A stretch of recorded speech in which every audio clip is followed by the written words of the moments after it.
Hello दोस्तों, स्वागत है आपका आपके YouTube channel in study classes में। जैसे कि आप लोगों को पता है कि मैंने इस क्लास में नंबर सिस्टम शुरू किया हुआ है और नंबर सिस्टम में हम सिंप्लीफिकेशन एंड कैलकुलेशन पढ़ रहे हैं भाई, ठीक है। और मैंने आपको अभी तक इसकी 2 क्लासेस ली हैं भाई, और आज आपकी 3rd क्लास है भाई। इससे पिछली क्लास में आपको मैंने बताया था कि वर्ग कैसे निकालते हैं भाई, हाउ टू फाइंड स्क्वायर्स, ठीक है भाई। आपको अगर ये क्लास देखनी है तो मैं आपसे रिक्वेस्ट करूंगा कि आप इससे पहले जरूर पहली क्लास जरूर देखें भाई, ठीक है। क्योंकि कहीं ना कहीं सबका लिंक अब एक जैसा ही होगा भाई, ठीक है। यानी अब इस क्लास का लिंक पिछली क्लास से जरूर रहा होगा भाई, ठीक है। तो चलिए, पिछली क्लास में मैंने आपको वर्ग निकालने बताए थे। आज मैं आपको बताता हूं भाई कि किसी भी संख्या का आप वर्गमूल विद इन सेकंड कैसे निकालते हैं भाई। और आपको पेन पेपर नहीं उठाना है, बस आपको सिर्फ 5-7 मिनट मेरे साथ जुड़ना है, ठीक है। और मैं आपको इन क्वेश्चनों को बिल्कुल चुटकियों में सोल्व करना सिखा दूंगा भाई, ठीक है। तो चलिए स्टार्ट करते हैं भाई, ठीक है। वर्गमूल निकालने से पहले मैं आपसे एक चीज शेयर करना चाहूंगा यहां पर, ठीक है भाई। यानी अगर कोई संख्या है, मान लो मैंने मानती है भाई यहां पर कि संख्या अगर 1 है, ठीक है। अगर संख्या 1 है तो 1 का स्क्वायर क्या होगा? 1 होगा भाई, ठीक है। 2 का स्क्वायर क्या होगा? 4 होगा। 3 का स्क्वायर क्या होगा? 9 होगा। 4 का स्क्वायर क्या होगा? 16 होगा। 5 का स्क्वायर क्या होगा? 25 होगा। 6 का स्क्वायर क्या होगा? 36 होगा। 7 का स्क्वायर 49, 8 का स्क्वायर 64, 9 का स्क्वायर 81 और 10 का स्क्वायर 100। मैंने ये क्यों लिखा है, इससे आपको मैं कुछ बताना चाह रहा हूं भाई, ठीक है।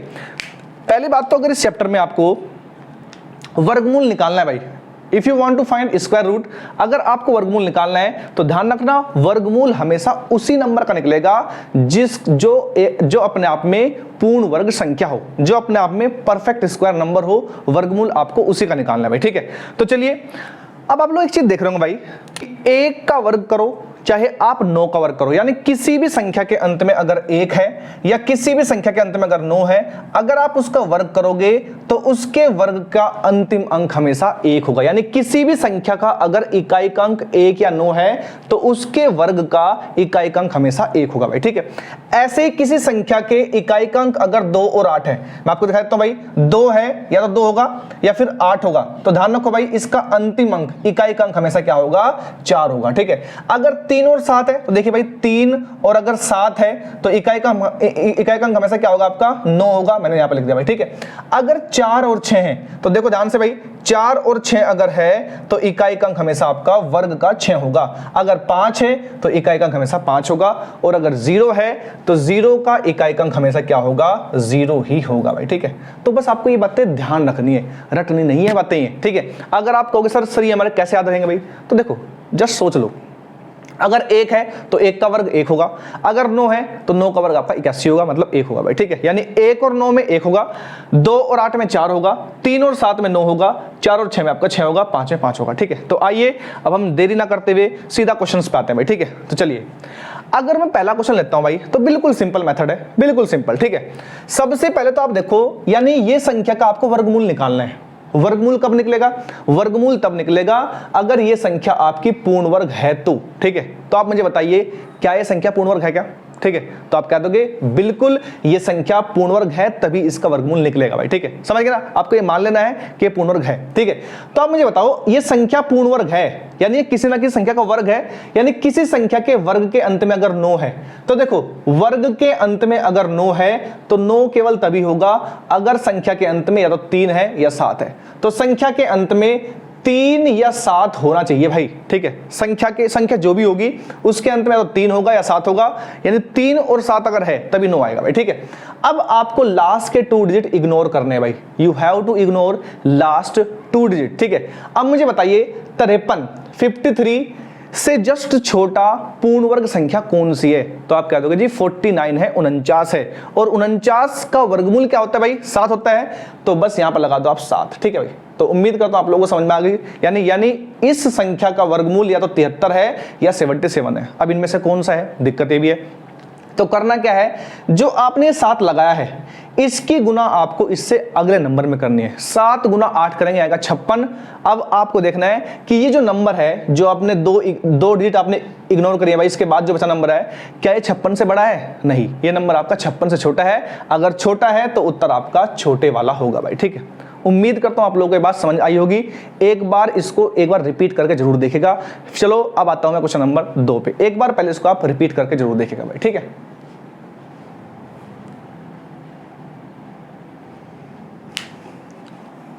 अब हम बात करते हैं क्वेश्चन नंबर 2 की, ठीक है भाई। 31 36 बिल्कुल आसान, ठीक है।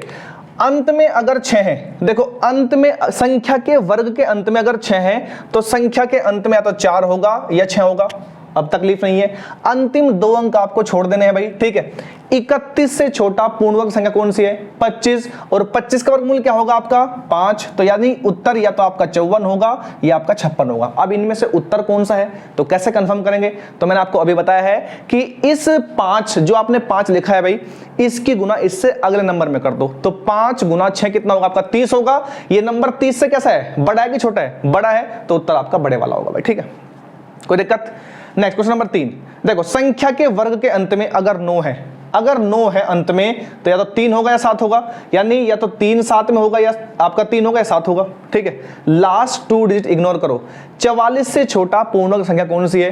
तो आप कह दोगे जी 36 है, क्योंकि 49 तो बड़ा है, इससे जस्ट छोटा आपको पूर्ण वर्ग बताना है भाई। तो 44 से छोटा है भाई 36, 36 का वर्गमूल 6 होगा। अब इस 6 की गुना करो इससे अगले नंबर में, तो 6 गुना 7 42, ये नंबर आपका 42 से बड़ा है, तो उत्तर भी बड़े वाला होगा भाई, ठीक है। उम्मीद करता हूं बात आपको समझ आ रही होगी, ठीक है।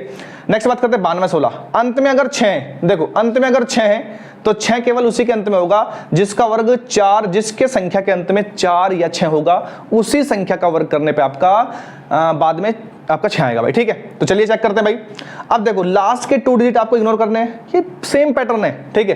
92 से छोटा पूर्ण वर्ग संख्या कौन सी है? तो आप कह दोगे जी 81 है, 81 है, ठीक है। तो 81 का वर्गमूल कितना होगा आपका? 9 होगा, यानी ये या तो इसका वर्गमूल या तो 94 है या 96 है। तो कंफर्म करने के लिए कौन सा करेंगे भाई? तो आपको क्या करना है भाई, इस नंबर की गुना जो आपने लगाया है इसकी गुना अगले नंबर में करो। 9 × 10 कितना होगा? 90। 90 से नंबर बड़ा है तो उत्तर भी आपका बड़े वाला होगा भाई, ठीक है। अब उम्मीद करता हूं आप लोगों को बात समझ आ रही होगी भाई, ठीक है। चलिए रैंडमली इस क्वेश्चन को आप खुद करना है भाई, मैं कराता हूं आप लोगों को। देखो बाद में 1 है, संख्या के वर्ग में, भाई ये वर्ग है ना, वर्ग है तभी तो वर्गमूल निकलेगा, ठीक है। अगर संख्या के वर्ग में आपका 1 है तो संख्या के अंत में या तो 1 होगा या 9 होगा, तो संख्या के अंत में तो 1 होगा या 9 होगा, ठीक है। अब क्या करना है आपको? आपको लास्ट के 2 डिजिट्स इग्नोर करने हैं भाई, ठीक है। You have to ignore last 2 digit, ठीक है। अब मुझे बताइए 171 से छोटा पूर्ण वर्ग संख्या कौन सी है? तो आपको याद होना चाहिए कम से कम, आपको 20 तक के तो वर्ग एटलीस्ट याद होना चाहिए, बिल्कुल, ठीक है भाई। तो आप मुझे बताइए 171 से, तो आप कह दोगे जी 169, 169 आपको पता है ये वर्ग होता है किसका? 13 का, तो आपको यहां पर लिख दो 13, ठीक है भाई, क्योंकि 169 इससे छोटा पूर्ण वर्ग संख्या है और वो किसका? आपका 13 का है, ठीक है। अब 13 की मल्टीप्लाई करो किसमें? इससे अगले नंबर 14 में। अब गुना कैसे करते हैं भाई? जब भी 2 लगातार नंबर की आपको गुना करनी हो, ध्यान रखो इस चीज को भी आप सीख लो, जब भी 2 लगातार नंबर की आपको गुना करनी हो तो कैसे करते हैं? छोटे वाले नंबर का वर्ग कर दो और उसमें छोटे वाला नंबर ही जोड़ दो। तो 13 का square 169 plus 13, this will be 182, ठीक है भाई। और 182 इससे नंबर बड़ा है, यानी ये नंबर 182 से छोटा है। ध्यान रखना भाई, इस नंबर को चेक करना है कि ये बड़ा है कि छोटा है भाई। तो 182 से नंबर छोटा है तो यानी उत्तर आपका छोटे वाला होगा, ठीक है। उम्मीद करता हूं आप लोगों को ये बात समझ आ रही होगी। अब जल्दी से आपके पास 1 मिनट का टाइम है, इन क्वेश्चनों को अटेम्प्ट करके देखिएगा, फिर मैं आपको सोल्व कराता हूं भाई, ठीक है।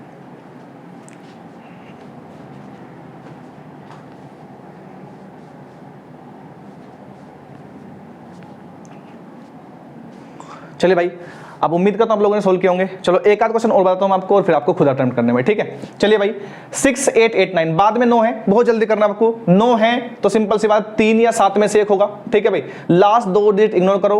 68 से छोटा वर्ग 64, 64 का वर्गमूल 8, ये 8 लिख दिया मैंने यहाँ पर। 8 की गुना करो इससे अगले नंबर में, 8 नंबर 72, जो नंबर आया है उससे ये नंबर क्या है? छोटा है ना, तो उत्तर भी छोटे वाला होगा भाई, ठीक है। तो चलिए अब हम बात करते हैं 58081 पे, ठीक है। देखो कुछ क्वेश्चन आपको खुद करने हैं भाई, आपको प्रैक्टिस के लिए आपको खुद से करने हैं, खुद से कैलकुलेटर में आप नंबर्स लिखो, उनका स्क्वायर देखो करके और फिर आप उनको चेक करो भाई, ठीक है। तो चलिए 580 के 80, बाद में 1 है ना, ठीक है। तो संख्या के वर्ग के अंत में, क्योंकि संख्या वर्ग है अपने आप में भाई वर्ग है तभी तो वर्गमूल निकलेगा। तो संख्या के अंत में अगर 1 है तो संख्या के अंत में या तो 1 होगा या 9 होगा, ठीक है। अब करना क्या आपको? आपको लास्ट 2 डिजिट इग्नोर करने भाई, ठीक है, इग्नोर करिए भाई। अगर लास्ट 2 डिजिट आप इग्नोर करोगे तो 580 से छोटा पूर्ण वर्ग संख्या कौन सी है, तो आपको पता है 576 है, और 576 होता है आपका 24 का, तो सामने आप लगा दो 24 और 24 ही यहां पर लगा दो, या तो उत्तर आपका 241 है या 249 है। अब करना क्या आपको अब इस 24 में इससे अगले नंबर 25 से गुना करनी है, ठीक है। तो 24 गुना 25 कैसे निकालेंगे भाई आप लोग, देखो 24 गुना 25 मैंने आपको भी बताया भाई, अगर कभी भी दो लगातार नंबर को जोड़ना है तो छोटे वाले नंबर का स्क्वायर करके उसमें छोटे वाला नंबर ही जोड़ दो, वही आपका उत्तर होगा भाई, ठीक है। तो देखो भाई 24 का स्क्वायर 576 प्लस 24, 576 प्लस 24 होता है आपका 600, और 600 से नंबर आपका छोटा है तो उत्तर भी आपका छोटे वाला होगा, ठीक है। तो अब मैं उम्मीद करता हूं आप लोगों को ये बात बिल्कुल समझ आ चुकी होगी, ठीक है। तो अब ये जो रिमेनिंग 3-4 क्वेश्चन है आप लोगों को ये अटेम्प्ट करने भाई, ठीक है। और अब हम इसी क्लास में पढ़ेंगे कि घनमूल कैसे निकालते हैं, how to find cube root, ठीक है। क्यूब रूट इससे भी सिंपल है भाई, ठीक है। तो चलिए अब हम बात करते हैं घनमूल कैसे निकालते हैं भाई, ठीक है। कोई भी संख्या अगर आपके पास है तो उसका घनमूल हम कैसे निकालेंगे, अब आपको ये सीखना है भाई, ठीक है। तो चलिए स्टार्ट करते हैं हम। पहले आपको यहां भी कुछ बातें सीखनी है भाई, ठीक है। देखो घनमूल निकालना, क्यूब रूट निकालना स्क्वायर रूट से भी सिंपल है भाई। कैसे, आपको पता है अगर कोई संख्या है, अगर उसमें इकाई का अंक 1 है तो उसकी आप पावर 3 करोगे ना तो 1 ही आएगा। 2 का घन 8 होता है, 3 का 27, 4 का 64, 5 का 125, 6 का 216, 7 का 343, 8 का 512, 9 का 729 और 10 का 1000, ठीक है भाई। यानी कहने का मतलब क्या है, अगर किसी संख्या के अंत में 1 है और अगर आप उसका क्यूब कर रहे हो तो उसके क्यूब के अंत में भी 1 ही होगा। तो संख्या के अंत में अगर 1 है तो क्यूब में भी 1 होगा भाई, ठीक है। अगर संख्या के अंत में 2 है तो उसका अगर आप क्यूब करोगे, जैसे कि आपने क्यूब करा 12 का, तो 12 एक संख्या भाई, उस संख्या के अंत में 2 है, अगर आप उसका क्यूब करोगे तो क्यूब के अंत में होगा आपका 8, ठीक है। 12 क्यूब होता है आपका 1728, ठीक है। तो वहां भी बाद में 8 है, यानी किसी संख्या के अंत में अगर 2 है तो उसके क्यूब के अंत में 8 होगा, किसी संख्या के अंत में अगर 8 है तो क्यूब के अंत में 2 होगा, ठीक है। किसी संख्या के अंत में अगर 3 है तो क्यूब के अंत में 7 होगा, और अगर 7 है तो 3 होगा, और 9 है तो 9 होगा, 4 है तो 4 होगा, 5 के अंत में 5 होगा, और 6 के अंत में 6 होगा, और 0 के अंत में 0 होगा, ठीक है। तो आइए अब हम देरी ना करते क्वेश्चंस पे आते हैं भाई। क्वेश्चन से आप बिल्कुल समझ जाओगे और ये आपके लिए बहुत ही आसान पड़ेगा भाई, ठीक है। ये वर्गमूल से भी आसान है भाई, ठीक है। 1 सेकंड में उत्तर बताओगे आप, देखिए भाई, ठीक है। चलिए देखो करना क्या है भाई, आप मुझे बताइए घनमूल हम उसी संख्या का निकालेंगे जो पूर्ण घन हो, ठीक है। तो सिंपल सी बात है, ये सारी संख्याएं आपकी पूर्ण घन है, ठीक है। यानी घन 6 यानी संख्या का घन है किसी का, यानी अगर किसी संख्या के घन के अंत में 6 है, अगर घन के अंत में 6 है तो संख्या के अंत में भी 6 ही होगा। यहां तो आपका 2 केस बनने के ही नहीं, यहां तो एक सिंगल केस बनेगा भाई, ठीक है। तो अब क्या करना आपको घनमूल में, देखो वर्गमूल में क्या करते थे आप लोग, वर्गमूल में आप अंत के 2 अंक इग्नोर करते थे, यहां पर आपको अंतिम के 3 अंक इग्नोर करने भाई।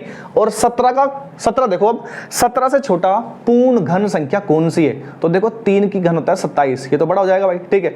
तो 17 से छोटा बनता है आपका 8, और 8 किसका भाई, 8 है आपका 2 का, तो ठीक है। तो इसका लगा दो बस 2, तो यानी ध्यान रखना आपको इस नंबर का घनमूल कितना है आपका 26 है भाई। कितना सिंपल है, तो बहुत सिंपल है। यहां तो आपको यहां तो आपके 2 कैसे बनने के भी नहीं, ठीक है भाई। अगर बात करूं इसका, तो आप चेक करो संख्या के घन के अंत में 9 है, संख्या के घन के अंत में 9 है, तो संख्या के अंत में भी आपका 9 ही होगा। अब लास्ट के 3 अंक इग्नोर कर दो भाई, ठीक है। अगर 3 अंक इग्नोर करोगे तो 493 से छोटा पूर्ण घन संख्या आपको पता होना चाहिए भाई। देखो अगर मैं 8 का घन बताता हूं तो इतना 512, इससे बड़ा है ना, ठीक है। 512 इससे बड़ा है 8 का घन, तो सिंपल सी बात है इससे छोटा आपका 7 का ही होगा, ठीक है। 7 का होता है 343, तो इससे छोटा घन जो बचा हुआ है वो आपका 7 का है, तो बस यहां पर 7 लिख दो, यही उत्तर आपका, ठीक है भाई। अगर मैं बात करता हूं इसकी 9261, ये तो आपको याद होना चाहिए भाई, ठीक है, बहुत इंपॉर्टेंट है आपके लिए, ठीक है। अगर बाद में 1 है, ठीक है, तो सिंपल सी बात है अगर बाद में 1 है तो संख्या के अंत में आपका 1 होगा, ठीक है। लास्ट के 3 अंक करो आप इग्नोर, ठीक है। 9 बचा, ठीक है। 9 से छोटा पूर्ण घन संख्या सिंपल सी बात है 8 होता है, और 8 का घनमूल होता है आपका 2, यानी 21 इसका आंसर होगा भाई, ठीक है। अगर मैं इसकी बात करता हूं तो देखो अंत में 1 है, अगर अंत में 1 है तो संख्या के अंत में भी आपका 1 ही होगा। लास्ट के 3 अंक आपको इग्नोर करने हैं, और अब बचा आपका 1771। अब देखो यहां पर आपको थोड़ा से घन आपको एटलीस्ट 15-20 तक तो याद होना चाहिए भाई, ठीक है। 1771 से छोटा पूर्ण घन संख्या होता है आपका 1728, और 1728 किसका होता है भाई, ये होता है आपका 12 का, तो 12 का होता है भाई, तो 12 यहां पर लगा दो, बस यही आपका उत्तर है भाई, ठीक है, 1 to 1।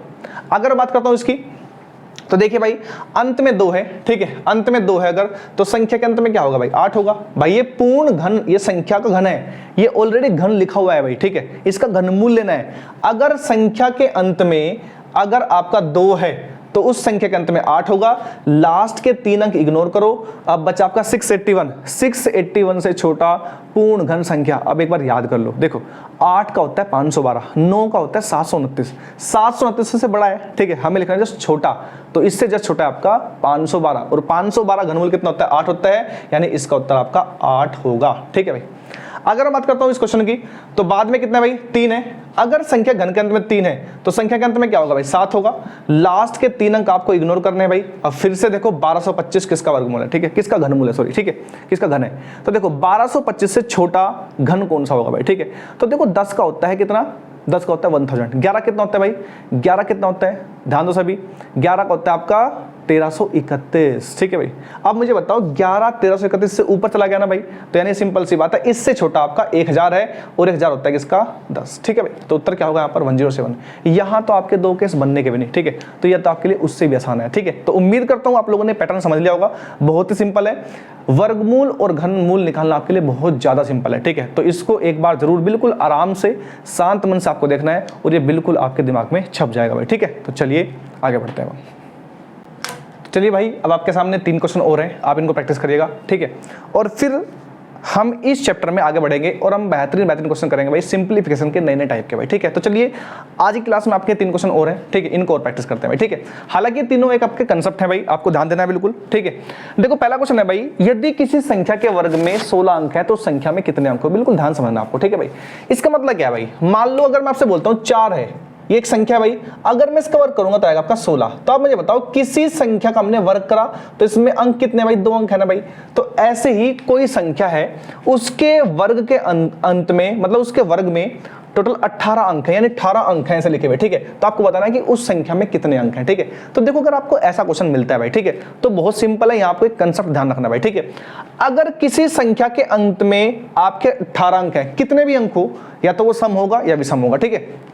अगर सिंपल सी बात है, अगर अंक हुए आपके सम, ठीक है भाई, तो कुछ नहीं करना, बस उस सम संख्या को आपको सिर्फ 2 से भाग देना है, यानी उस संख्या के अंत में आपके, उस संख्या में पूरे आपके 9 अंक होंगे भाई, ठीक है। यानी एक 9 अंकों वाली संख्या है, अगर आप उसका वर्ग करोगे ना भाई तो उसमें 18 अंक आएंगे, ठीक है। लेकिन अगर मैं कहता भाई अगर किसी संख्या के अंत में मान लो 19 अंक होते, अगर अंक होते 19, तो बताओ उस संख्या में कितने अंक होंगे। यानी एक संख्या है भाई, उसका वर्ग जब हमने करा तो उसमें 19 अंक मिले, तो उस संख्या में कितने अंक होंगे। तो बहुत सिंपल है भाई, अगर ये विषम नंबर है भाई तो उसमें आपको 1 जोड़ना है और उसका आधा करना है, यानी 20 का आधा कितना होगा, 10 होगा। यानी किसी संख्या के में अगर 10 अंक हैं तो उसके वर्ग में हमेशा आपके 19 अंक होंगे भाई, ठीक है। तो उम्मीद करता हूं आप लोगों को समझ में आया होगा बात, ठीक है। यानी अगर सम है तो 2 से भाग दे दो बस, अगर यहां पर ये अंक विषम है तो +1 और बाई 2 कर दो, ठीक है। तो उम्मीद करता हूं पहला क्वेश्चन आपको समझ आया होगा भाई, ठीक है। क्वेश्चन नंबर 2 देखिए, निम्न में से किसका वर्गमूल एक परिमेय संख्या है। तो बस मैंने क्वेश्चन इसलिए लिया है कि आपको मैं इसका मतलब बताऊं क्या भाई, ठीक है। इस क्वेश्चन का मतलब यह है कि इनमें से कौन सी संख्या का आप वर्गमूल निकाल सकते हो, ठीक है भाई। इसका मतलब यह भाई, निम्न में से किसका वर्गमूल एक रेशनल नंबर है, यानी आपसे ये बोल रहा है कि बताइए इनमें से वो कौन सा उत्तर है जिसका आप वर्गमूल निकाल सकते हो। मतलब दूसरे शब्दों में क्या बोला आपसे कि बताइए इनमें से वो कौन सी संख्या है जो पूर्ण वर्ग संख्या होगी। सिंपल सी बात है, क्योंकि जो पूर्ण वर्ग संख्या होगी उसी का आप वर्गमूल निकाल पाओगे भाई, ठीक है। तो देखिए चलिए हम बात करते हैं भाई। आप मुझे बताइए, मैंने आपको रूल बताए थे कल, पिछली क्लास में आपको मैंने बताए थे कि भाई किसी भी पूर्णांक संख्या की अगर आपको पहचान करनी है तो मैंने आपको 4-5 रूल लिखाए थे भाई, ठीक है। क्या रूल था भाई, इसमें 2 महत्वपूर्ण रूल थे भाई। किसी संख्या का अंतिम अंक 2, 3, 7, 8 नहीं हो सकता अगर वो संख्या पूर्ण वर्ग है तो, ठीक है भाई। तो देखो किसी भी पूर्ण वर्ग संख्या का, यानी आपको ये देखना है कि इनमें पूर्ण वर्ग संख्या कौन सी है भाई। तो पूर्ण वर्ग संख्या का अंतिम अंक कभी 8 तो होने का नहीं, तो ये 8 कहां से आ गया भाई, तो ये तो आपको उत्तर नहीं होगा भाई, ठीक है। सब रूल वही है भाई, ठीक है। फिर मैंने आपको ये बताया था एक रूल, किसी भी संख्या के अंकों का, अगर कोई पूर्णवर्ग संख्या है तो उसके अंकों का डिजिटल सम या तो आपका 1 होगा या 4 होगा या 7 होगा या 9 होगा। तो चेक करिए भाई, यहां पर देखिए भाई, ये 4 5 9, तो ये तो हो गया 8, इसका डिजिटल सम हो गया 8। ठीक है, तो मैंने आपको बताया था कि अगर कोई संख्या परफेक्ट स्क्वायर है तो या तो 1 होगा या 4 होगा या 7 होगा या 9 होगा इसका डीएस। ठीक है भाई, तो ये तो उत्तर नहीं होगा भाई, यहाँ तो 8 आ गया भाई। ठीक है, अगर मैं यहाँ बात करूँ तो 5 4 9 9 हो गए, 2 और 1 3, तो यहाँ पर डिजिटल सम आपका 3 है, जबकि 3 तो इसमें कहीं है नहीं, तो ये भी आपका उत्तर नहीं है, यानी उत्तर बचा आपका सी। चेक कर लेते हैं भाई, 5 4 9, 4 2 6 6 3 9। ठीक है भाई, बचा आपका 1, तो यानी यहां पर डिजिटल सम 1 है, यानी सिंपल सी बात है, यही संख्या आपकी पूर्ण वर्ग संख्या है, यानी इसी संख्या का आप वर्गमूल निकाल सकते हो, यानी इसी संख्या का वर्गमूल एक परिमेय संख्या यानी p बटा q की फॉर्म में आप लिख सकोगे भाई। ठीक है, तो ये आपको ध्यान रखना है, क्वेश्चन बहुत बढ़िया भाई। ठीक है, अगला क्वेश्चन आपके लिए है भाई, सेम बिल्कुल ऐसा ही पैटर्न है भाई अभी। ठीक है, 3 8 6 8 2 2 में से कम क्या संख्या जोड़े, ठीक है, कि यह एक पूर्णांक संख्या बन जाए। ठीक है भाई, इस संख्या में कम से कम क्या संख्या जोड़े ताकि ये पूर्णांक संख्या बन जाए। तो बिल्कुल सिंपल है भाई, कुछ भी नहीं करना है भाई। तो एक काम कर लेते हैं भाई, इन सबको जोड़ के देख लो। अगर मैं इसमें ये जोड़ता हूं तो आपको दिखाई देगा भाई, ये आएगा 3 8 6 8, दिस विल बी 7 9। ठीक है भाई, अगर मैं इसको जोड़ता हूं तो आएगा आपका 4 4 तो लास्ट में आएगा भाई। ठीक है भाई, बाद में आपका 8, ये 6 आएगा, ये 3 8 आएगा भाई। अगर मैं इसमें 6 2 जोड़ता हूं भाई तो आएगा आपका 8 4 तो लास्ट में आएगा। ठीक है भाई, 8 4 लास्ट में आएगा, this will be 8, this will be 6, this will be 8, this will be 3। ठीक है भाई, अगर मैं 60 जोड़ता हूं तो क्या आएगा भाई आपका, ये आएगा आपका 3 8 6 8 8 2। ठीक है भाई, तो अगर मैं इसमें 57 जोड़ता हूं तो नंबर आएगा, ये जोड़ूंगा तो नंबर आएगा, ये जोड़ूंगा तो नंबर आएगा। ठीक है भाई, अब आपको बस ये चेक करना है कि इनमें से पूर्ण वर्ग संख्या कौन सी है। ठीक है, अब तो कर लोगे आप लोग। ठीक है, यानी जैसे कि ये क्वेश्चन था तो मैं आपसे जानना चाह रहा हूं कि इसमें मैं क्या जोड़ू कम से कम इनमें से ऑप्शन में से कि ये संख्या आपकी पूर्ण वर्ग बन जाए। तो आप सबको जोड़ के लिख लो, लिख लिया आपने भाई। ठीक है, अब आपको मैंने रूल बता रखे हैं भाई, कोई भी पूर्ण वर्ग संख्या को अगर आपको पहचानना है तो उसे हम कैसे पहचानते हैं। वो 4 रूल लिखवाए थे मैं आपको। किसी भी संख्या का अगर वो पूर्ण वर्ग है तो उसका अंतिम अंक 2 3 7 8 नहीं होगा। हालांकि ऐसा कुछ है इसमें, है बिल्कुल एक में है, तो ये तो आंसर आपका नहीं होगा भाई। ठीक है, यानी आपका उत्तर डी तो नहीं होगा भाई। ठीक है, कोई दिक्कत किसी को, क्योंकि अगर डी जोड़ दिया आपने, 60 अगर जोड़ दिया तो पूर्ण वर्ग नहीं बनेगा भाई। ठीक है, अब देखो डिजिटल सम चेक कर लो, 1 4 7 9। देखो भाई यहाँ पे ध्यान से आप। ठीक है, अगर मैं फर्स्ट में चेक करूं तो 9 तो बन गए। ठीक है, 6 3 9 8 8 16, 16 और 7 23, और 23 का मतलब क्या होता है, 23 का मतलब होता है 5, 23 मतलब 2 3 5। तो डिजिटल सम कभी भी आपका 1 4 7 9 से अलग हो ही नहीं सकता। ठीक है, तो ये तो आपका उत्तर नहीं होगा भाई। ठीक है, समझ गए ना भाई बात। अगर बात करो 22 वाले को जोड़ के तो संख्या ये है आपके भाई, अब चेक करो 6 और 3 9 8 8 16 4 20 4 24, 24 मतलब क्या होता है भाई, 24 मतलब होता है 6। ठीक है, तो यानी डिजिटल सम आपका कभी भी 6 भी नहीं होता भाई, आपको दिख गया होगा भाई, तो यानी उत्तर आपका ये भी नहीं है भाई। ठीक है, अब बात करें 62 की, देखो 6 और 3 9, हालांकि जब एक ही बचा ऑप्शन तो आपका यही होगा भाई। ठीक है, 8 थे 24 और 4 28, 28 मतलब क्या होता है भाई, 28 का मतलब होता है 10, और 10 का मतलब क्या होता है 1 होता है, और डीएस हमेशा 1 हो सकता है, यानी 1 होगा या 4 होगा या 7 होगा या 9 होगा। यानी सिंपल सी बात है, यहां पर आपके 2 ही हथियार से आपका क्वेश्चन का उत्तर आ गया भाई। यानी आपको सिंपल सी बात है, या तो आप 2 3 7 8 लगा लो, या फिर आप डिजिटल सम 1 4 7 9 देख लीजिएगा भाई। ठीक है, तो इसी से आपका उत्तर आएगा, उत्तर नंबर सी होगा भाई। ठीक है, अगर किसी कारणवश आपके दोनों से आपके 2 ऑप्शन मैच कर जाते तो कैसे करते भाई हम, फिर आपको मैंने बताया था, एक रूल ये भी था कि किसी भी पूर्ण वर्ग संख्या के अंतिम 2 अंक हमेशा वही होते हैं जो 1 से लेकर 24 तक की संख्या के अंतिम 2 अंक होते हैं। ठीक है, तो जो 4 रूल मैंने आपको बताए थे उन्हीं के बिहाफ पर आप चेक कर पाओगे कि कोई संख्या आपकी पूर्ण वर्ग है कि नहीं है। ठीक है, तो उम्मीद करता हूं आप लोगों को वर्गमूल, वर्ग, घनमूल आपको ये बिल्कुल इजीली तरीके से निकालने आए होंगे भाई। ठीक है, ऐसे ही अब हम एक सिंपलीफिकेशन की एक क्लास और लेंगे, वो क्लास थोड़ी बड़ी रहेगी भाई, क्योंकि उसमें मैं आपको नए नए पैटर्न, जो भी पैटर्न बन सकते हैं भाई, पैटर्न बेस्ड क्वेश्चन, सिंपलीफिकेशन के बोर्ड मास बेस्ड क्वेश्चन, उसमें हम सारे अटेम्प्ट करेंगे भाई। ठीक है, तो चलिए अगली क्लास थोड़ी लंबी होगी, ऐसे ही हमारे साथ में जुड़े रहिए और आपको ऐसे ही बेहतरीन हम क्लास प्रोवाइड करते रहेंगे भाई। ठीक है, जितना अधिक हो सके